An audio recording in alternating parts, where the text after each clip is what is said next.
kasera. Oh. Zany kasera Ahoana? Ino mora mampalasasaby anaky?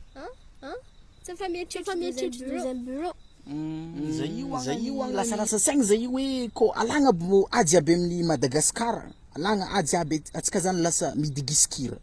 De tsy malagasy aketsika fa lasa milgisy. De aveo aminjay odraha mo atsika zay hoagnany Jerry Marcos-gny atakalontsika pira vazaha raiky. Odraha izy atakalontsika Céline Dion tsika ave manondro vola hely fogna. Na hoe Madagasikara to atakalontsika États-Unis. Atsika aminjany ndraiky zare manindro vola e.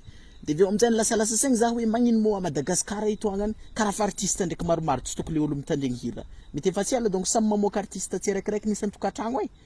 De aveo aminjay agnany ko odraha hoe vaiavy Gasy le Eva io agnany tamin'ny Damaseva io.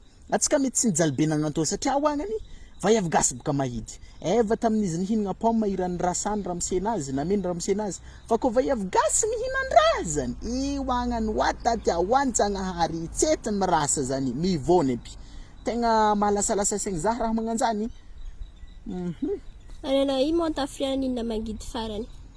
Wadadia ino? Mangidy za raha ambarako anazy tsotra fogna. Ko mangidy nohoaniky tamin'izah mbola 10 ans zay hoagnany hampy za mandritry androm-piainagna anahy. Napaka ny taranako agny efa tsy mila mihinagna mangidy.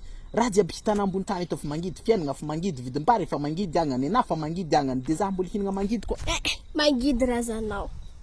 Gidinao.